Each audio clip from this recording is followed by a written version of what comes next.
Welcome to my channel. Subscribe, listen and enjoy my stories every day. It's a chilly Friday evening when I decide to surprise Alara, my wife of 7 years, at one of her beloved cosplay festivals.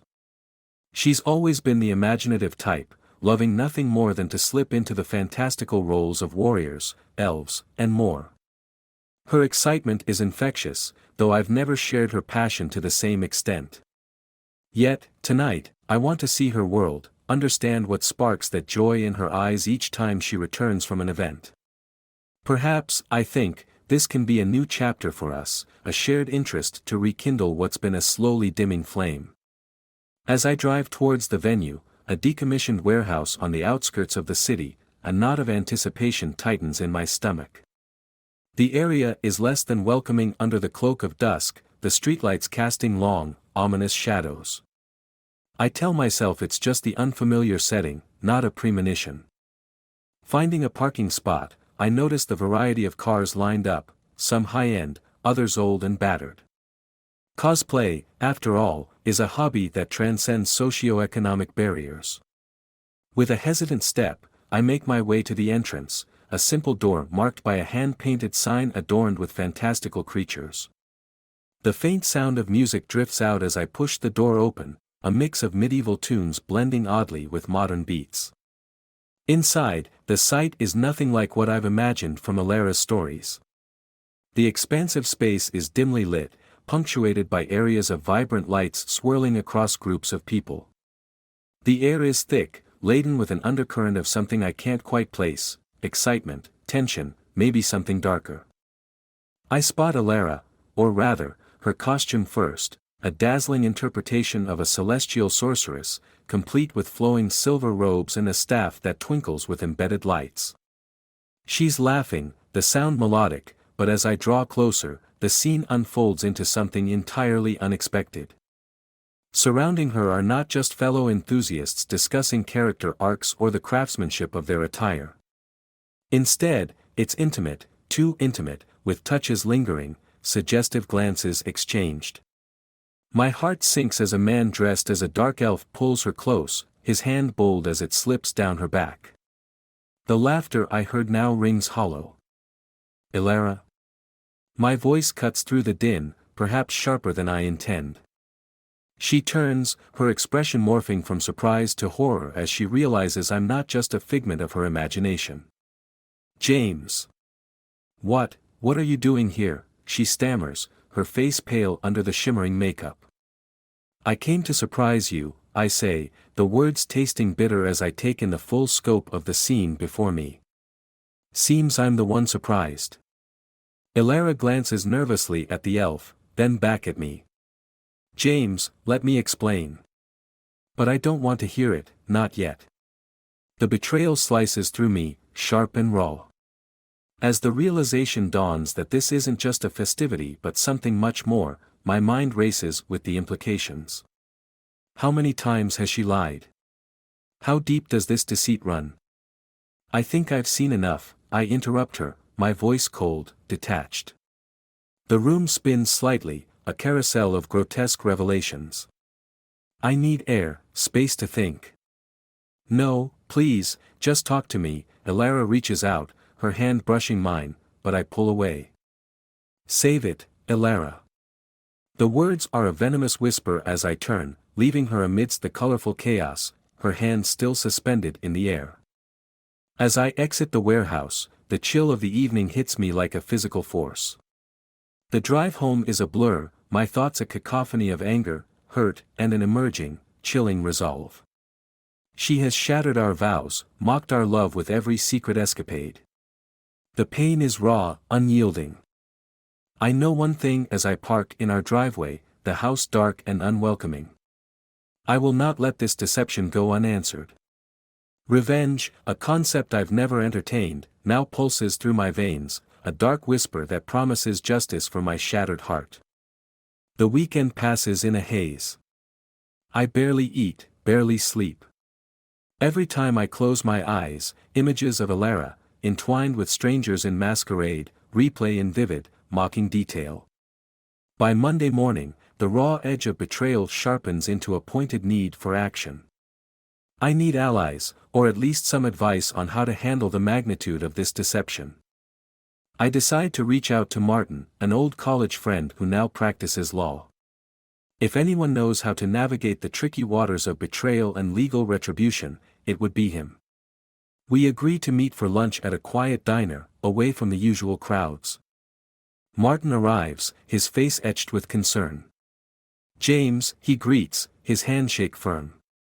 "You look like hell, mate." I nod, the weight of the weekend's discoveries pressing down. "Thanks for meeting me on short notice," I start, my voice hoarse. "Of course," he replies, signaling the waitress for coffee. "What's going on?" "Your message sounded urgent." Over cups of bitter coffee, I spill everything: the cosplay events, the betrayal, my surprise visit, and the sickening truth I uncovered. Martin listens, his expression darkening with each word. "This is, well, it's a lot," he finally says, rubbing his chin thoughtfully. "What are you planning to do?" "I want to make her pay," I say bluntly, the words tasting of venom. "Legally, socially, any way I can.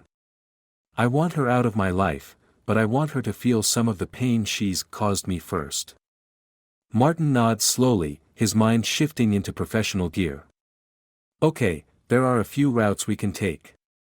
Divorce, obviously, but you might be looking for something more immediate." "Yes," I confirm, my jaw set. "We could consider a defamation suit if she's been lying publicly about her activities. Maybe even delve into the legality of her gatherings, see if there's anything there we can use." I consider this, the idea of dragging her secrets into the light, somewhat appealing. "What about personal affairs? Anything there?" "If you're thinking about revealing her activities to her friends, family, her job even, that's possible, but risky. You don't want to end up on the wrong side of a lawsuit yourself." The waitress refills our coffee, and in that brief interlude, I ponder Martin's words. Revenge is a fiery trail, easy to ignite but difficult to control. "Let's start with the divorce," I decide. "Make it as messy and painful for her as legally possible." Martin gives a grim nod. "I'll get on it. I know a guy, a PI, who can dig up whatever else we might need. Just, are you sure about this, James? Revenge can get ugly." "I'm past caring about ugly," I respond, my voice hollow. She didn't. After lunch, we part ways, and I head to the gym, trying to burn off some of the toxic energy that's been building. As I punch and kick at the heavy bag, a plan begins to form, each strike bringing a sharp clarity. The gym is nearly empty, save for a few regulars and a new face, a woman with keen eyes and an athletic build, watching me with an unreadable expression. As I wrap up my session, she approaches. "You've got quite the right hook," she comments, her tone neutral but curious. "Helps to have motivation," I reply, wiping sweat from my brow. She nods, as if recognizing a kindred spirit in the throes of personal turmoil. "Name's Claudia," she offers a hand. "If you ever need a sparring partner, or just someone to talk to. I've been told I'm a good listener." "James," I respond, taking her hand. "Thanks, I might take you up on that." Walking out of the gym, Claudia's offer echoes in my mind. Perhaps she, too, could be an ally in what's to come. Or at the very least, a distraction from the chaos that my life has become. Tuesday morning dawns clear and cold, a sharp contrast to the storm brewing in my life. After a restless night, I find myself pacing the living room, each step echoing a beat of unsettled thoughts. My phone rings, pulling me from the spiral of my anxiety. It's Martin. "James, I've started the ball rolling on the divorce papers, and I've spoken with the PI. He's ready to dig into whatever you need." Martin's voice is crisp, businesslike. "Good, good," I reply, trying to match his tone. "I want everything, her financials, communications, any dirt he can find." "Understood," Martin says.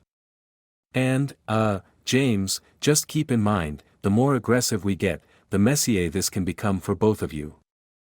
I'm ready for it, I assure him, though a part of me hesitates at the edge of this precipice. After hanging up, I decide to meet with Claudia. Something about her offer yesterday, her understanding, feels like a lifeline in the chaos. We meet at a local park, the morning chill making our breaths visible.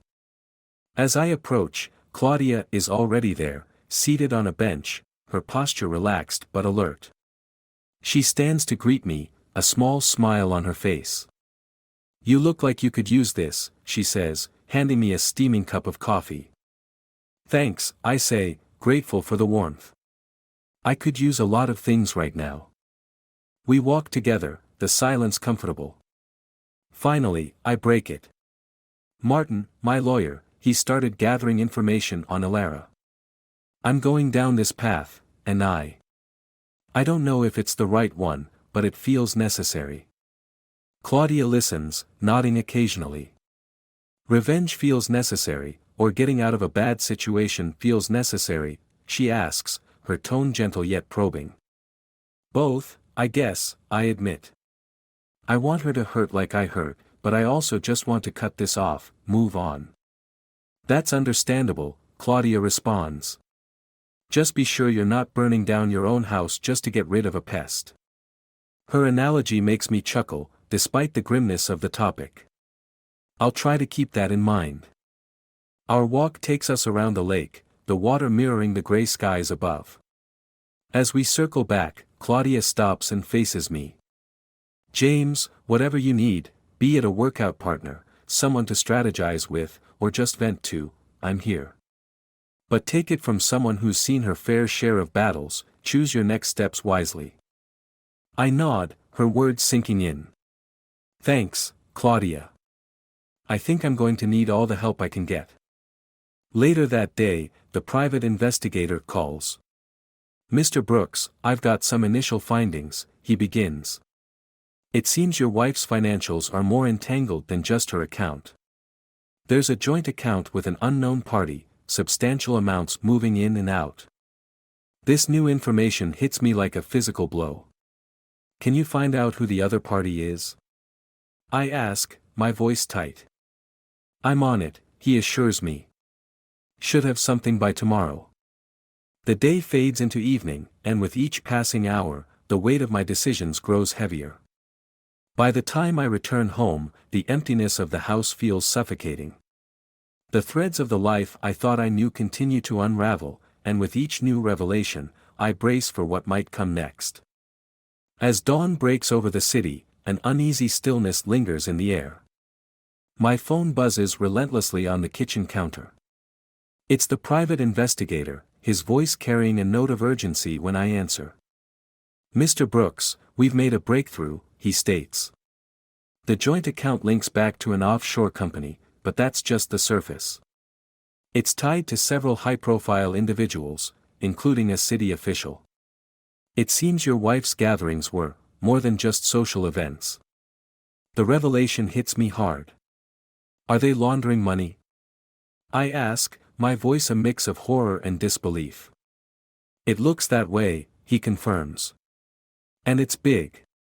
Your wife was not just cheating on you, she was deeply involved in this operation." The complexity of Alara's deceit sends a chill down my spine. This wasn't just betrayal, it was criminal. As the implications sink in, I realize this changes everything.